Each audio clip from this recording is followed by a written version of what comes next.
Les rendez-vous de l'Église protestante unie.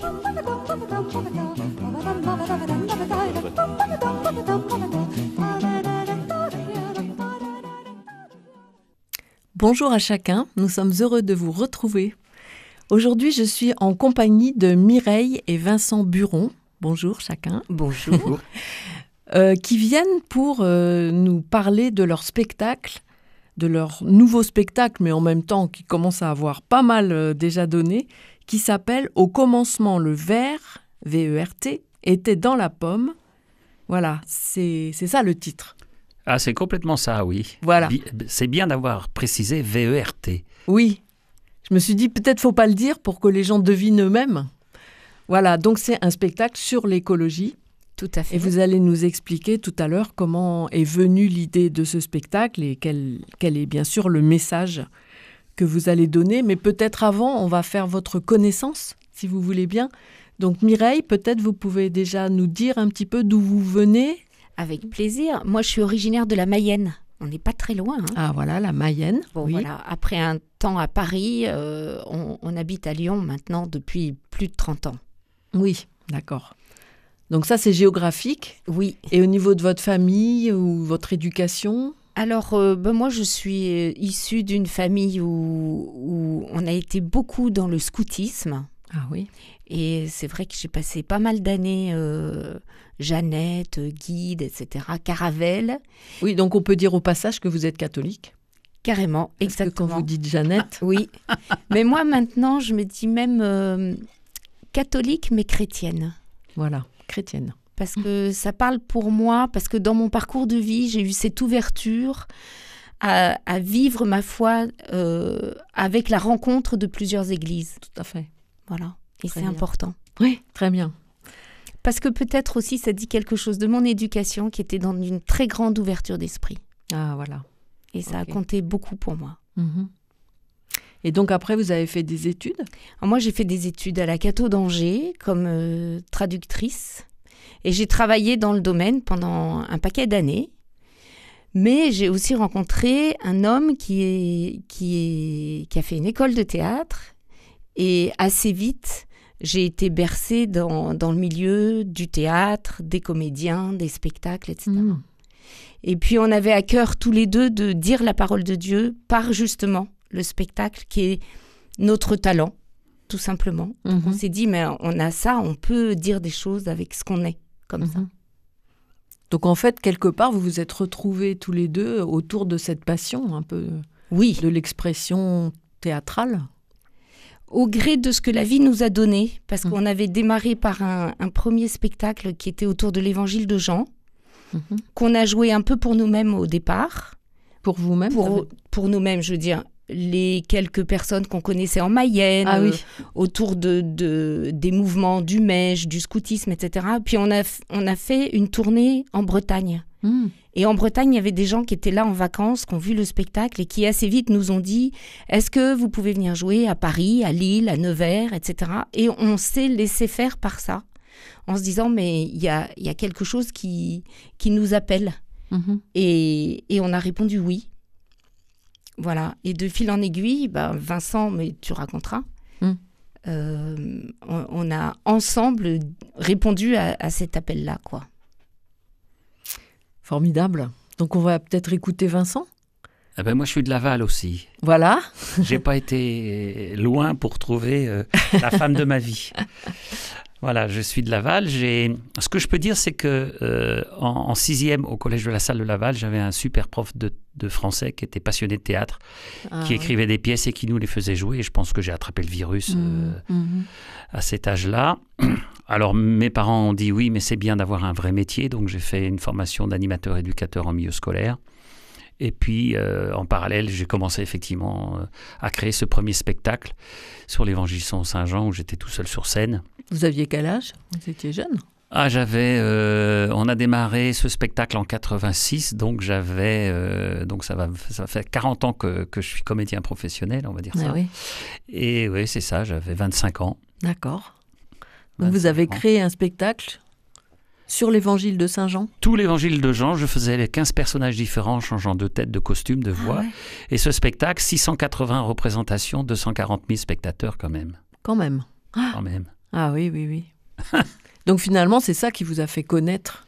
C'est ça qui nous a fait connaître, c'est ça qui a fait qu'on a passé le pas de... Moi, j'ai arrêté mon métier d'animateur éducateur milieu-scolaire et puis on est parti sur les routes de France, de Suisse, de Belgique. Et donc, comme intermittent du spectacle ou comment vous viviez? Alors, comme comédien, parce que notre vrai travail, c'est comédien. Intermittent du spectacle, ce n'est qu'un statut Pôle emploi, c'est vrai. France Travail.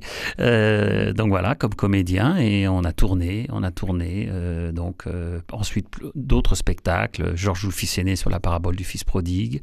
Et puis, Mireille pourrait en parler mieux que moi, mais elle a eu envie de parler des femmes dans la Bible et elle a écrit un très beau texte et je lui dis, c'est super ça, faut en faire un spectacle. Elle dit, oui, mais c'est pas moi la comédienne dans le couple. Je lui dis, c'est pas grave, je vais t'apprendre et puis on va y aller. Et puis, donc, elle a été sur scène avec son spectacle. Elles sont passées par ici, elle repassera par là. Voilà. Et vous étiez donc le metteur en scène. J'ai fait la mise en scène de ce spectacle. Oui. Très bien. Et vous avez une famille? Vous avez des enfants? On est mariés, en fait, depuis 39 ans. C'est les noces de crêpes. 39 ans, crêpe, le tissu, hein. Pas la crêpe, mais à Nantes, ça parle autrement.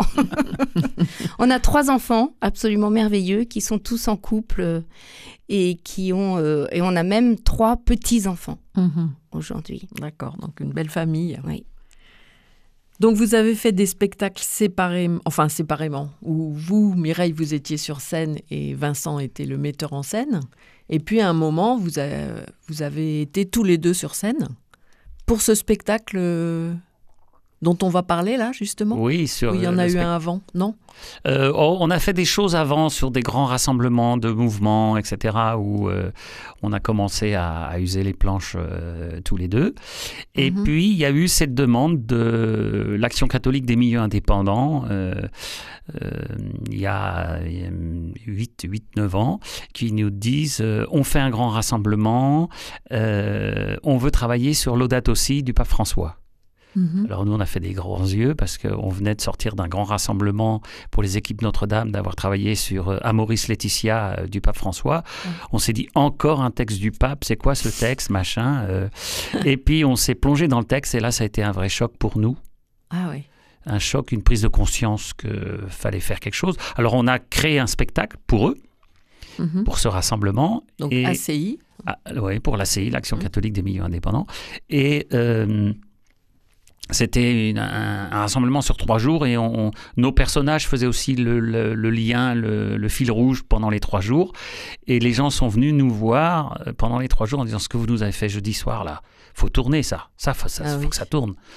Et donc on a repris, on a retravaillé, on a refait une mise en scène, on a créé ce spectacle d'1h20 d'après Laudato Si. Voilà. Donc tous les deux, en fait? Tous les deux. Alors ça, tous les deux. Alors moi, je suis beaucoup dans l'écriture. Vincent, c'est plutôt la mise en scène parce qu'en fait, tu n'as pas vraiment spécifié, mais tu as fait le cours Lecoq à Paris, qui est un cours de théâtre où effectivement, on apprend à jouer et à mettre en scène. Et on s'est fait aussi... aidé pour un regard extérieur par un très bon ami, Michel Viennot, qui a coécrit la mise en scène avec Vincent. Puisqu'on était 2 sur scène, c'était plus facile d'avoir aussi quelqu'un... Un regard extérieur. Un regard extérieur, voilà.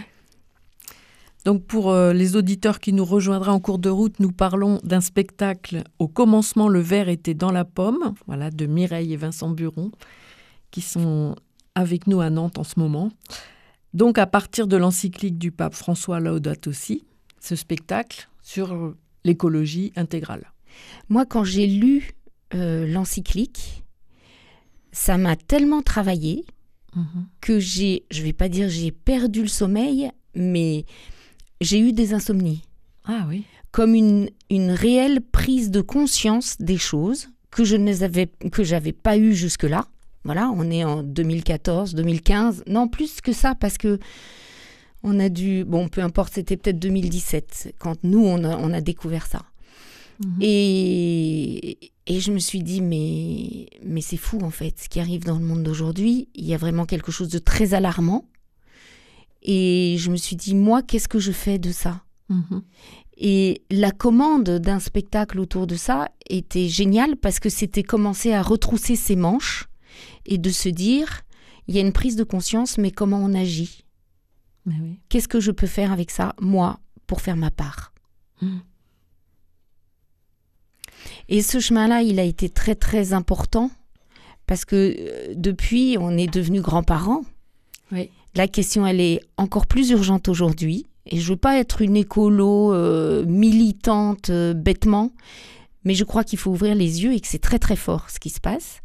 Et du coup, je veux pouvoir regarder mes petits-enfants en face en leur disant « j'aurais fait ma part ». Oui, c'est ça. Et aujourd'hui, ça motive énormément ma vie au global. Alors, par le spectacle, qui est donc aussi notre métier, par ma vie de foi en tant que chrétienne et témoin de ce que je peux vivre, moi, auprès des gens autour de moi, être témoin de cet engagement-là, et puis évidemment en famille, et dans une manière de vivre le plus possible. C'est un chemin. Oui, bien sûr. C'est pas une option. L'écologie, pour tout chrétien, pour tout humain, oui. c'est ce que je retiens de Laudato Si, ça ne doit plus être une option. Ouais. C'est une des priorités. Notre terre est sacrée, c'est le premier sacré que nous devons défendre. C'est la première chose sacrée. Je me souviens d'être allé, quand on justement préparait ce spectacle, à une conférence de Pierre Rabhi, qui à un moment disait les sociétés, les religions ont mis du sacré là où il n'y avait pas à avoir de sacré. Et la première chose qui est sacré et qu'on ne pense pas sacré, c'est la Terre, c'est notre planète. Et il dit revenons à ça, quoi. Et moi, je suis convaincu de ça. Et je crois que c'est un des messages importants de François dans Laudato Si, c'est ce sacré. Écoutez le cri des pauvres et écoutez le cri de la terre, c'est la même chose. Tout est lié, tout est... Voilà. Alors, à travers le spectacle, ce qu'on a voulu vraiment en plus, c'est ne pas culpabiliser les gens. On a fait un spectacle parce que nous, notre marque de fabrique, on va dire, Mireille Vincent Buron, c'est que dans nos spectacles, il y a de l'humour, il y a du décalage, il y a de l'engagement, ça c'est très clair. Et on veut parler de ce sujet sérieux pour que les gens vivent quelque chose de l'ordre de l'émotion. Parce que je crois que... Ça les touche. Voilà. Je crois que quand on peut avoir des super conférences sur l'écologie, on peut avoir des super reportages, etc. Mais là, nous, on a voulu se mettre dans un autre niveau, c'est-à-dire toucher l'émotion. Parce que je crois que quand l'émotion, le cœur est touché, un chemin de conversion peut avoir lieu. Et la conversion écologique, c'est pas une option.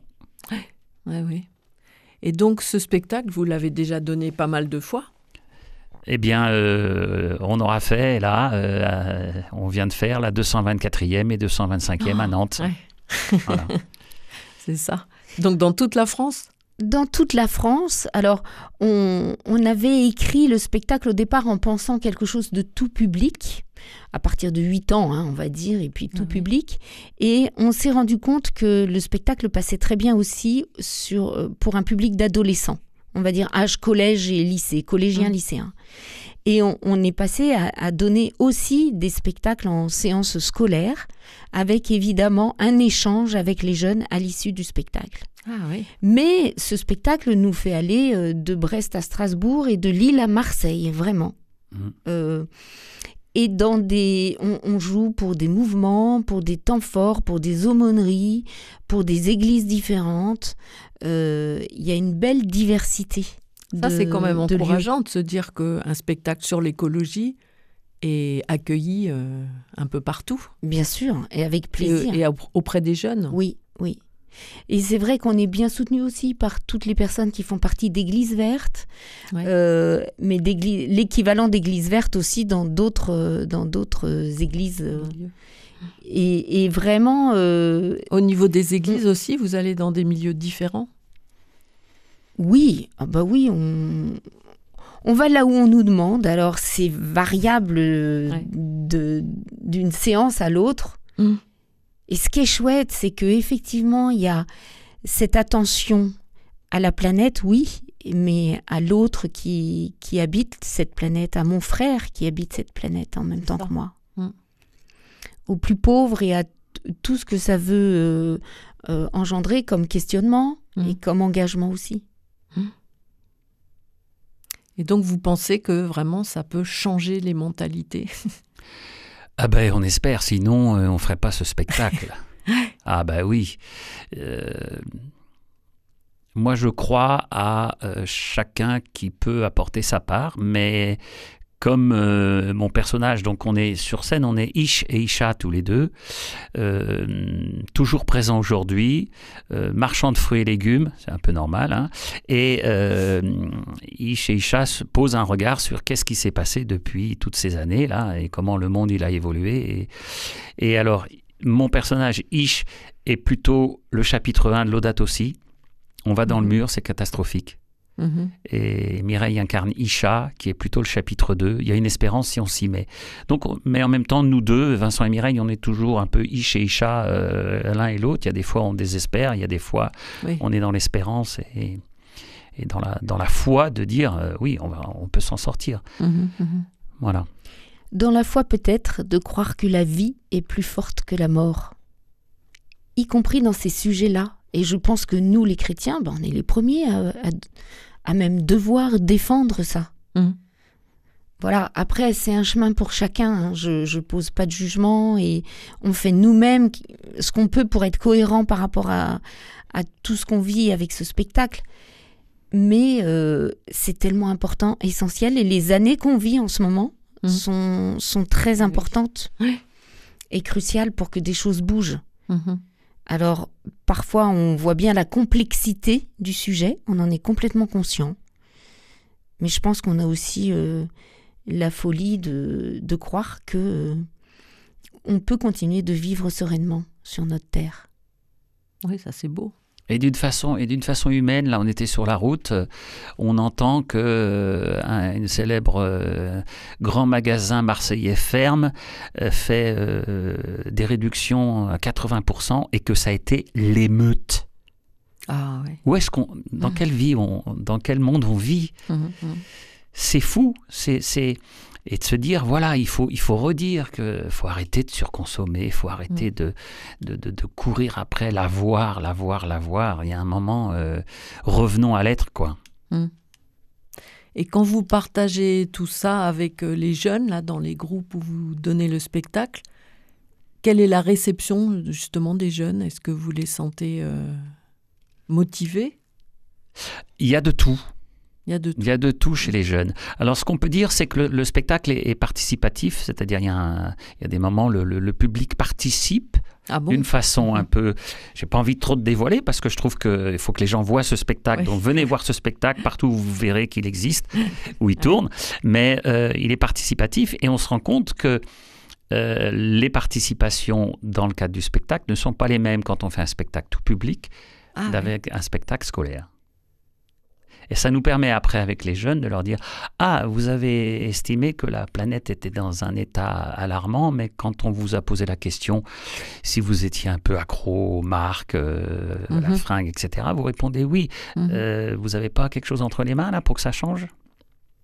Et là, « Ah oui, mais monsieur, la fringue, c'est important, de paraître devant les autres, etc. » Ah, le paraître. Et ben voilà, on passe du paraître à l'être. Comment leur faire comprendre que c'est ça qui est important? Et il se passe des choses. On a un exemple d'un établissement scolaire qui nous a fait venir et le directeur, quelques mois après, nous appelle en disant les grands jeunes de lycée sont venus me voir en disant Monsieur le directeur, il y a le restaurant scolaire, mais il y a aussi la cafette. Et quand on va à la cafette, qu'on prend notre panini ou notre hamburger, vous nous donnez systématiquement une bouteille en plastique. Il faut que ça cesse. Ouais. On veut un distributeur d'eau avec des verres et puis voilà, faut arrêter les bouteilles en plastique. Il a dit super.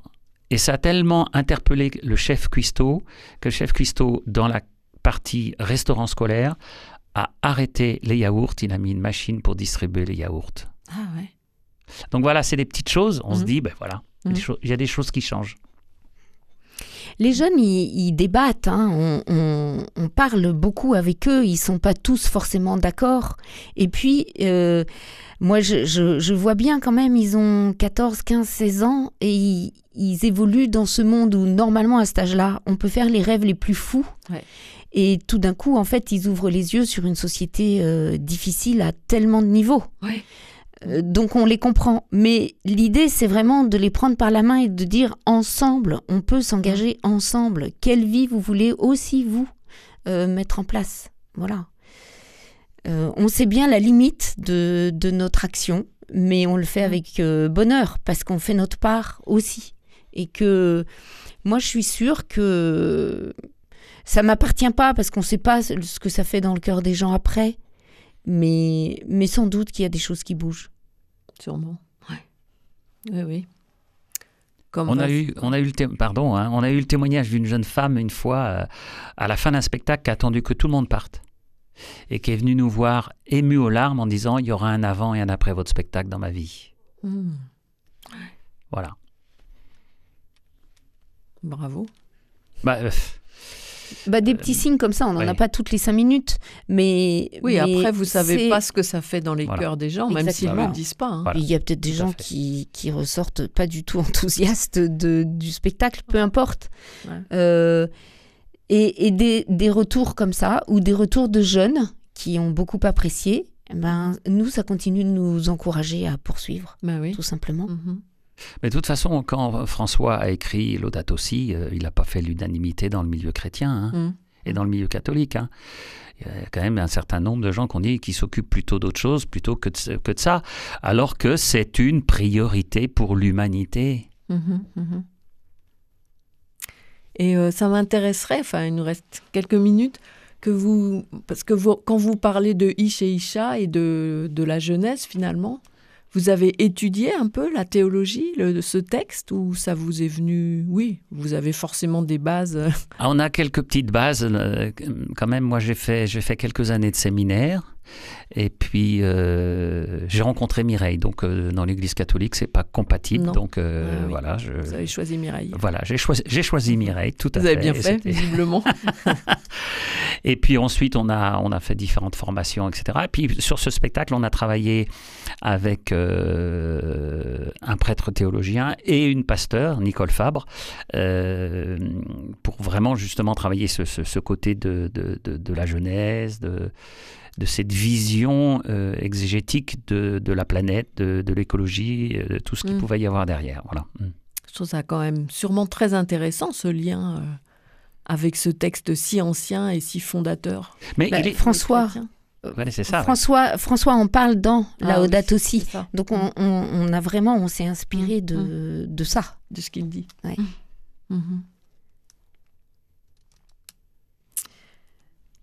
Très bien, merci beaucoup. Je crois qu'il nous reste quelques minutes. Ouais. Donc peut-être vous pouvez aussi nous parler d'autres souvenirs qui vous restent. Est-ce que chacun de vous pourriez trouver un moment fort? Vous en avez déjà nommé, mais... Alors, moi, je pourrais dire un moment fort que j'ai vécu. Alors, c'était pas du tout sur ce spectacle-là. C'était avec le spectacle sur la parabole du Fils prodigue. Parce que à 14 ans, j'ai vu Godspell, la comédie musicale sur la vie de Jésus. Et je me souviens avoir dit, je ferai ça quand je serai plus vieux. C'est le métier que je ferai quand je serai plus vieux. 14 ans. Voilà, suite au travail en 6e, etc. Et je joue le spectacle, je joue le Fils aîné avec des jeunes à Marseille, et il y a un monsieur qui vient me voir, très ému, et qui dit « Vous venez de me faire revivre la même émotion ?» Mais il me dit « Vous êtes trop jeune, ça vous dira rien, mais je viens de revivre la même émotion que lorsque j'avais vu Godspell il y a 30 ans. » Et je lui dis « C'est le plus beau cadeau que vous puissiez me faire. » Ah bah oui. Il ne se doutait pas. Voilà, tout à fait. Moi, ce que je peux dire, c'est que à la fin du spectacle, en général, on va rencontrer les gens dans le public. On se met à leur disposition s'ils ont envie d'échanger avec nous.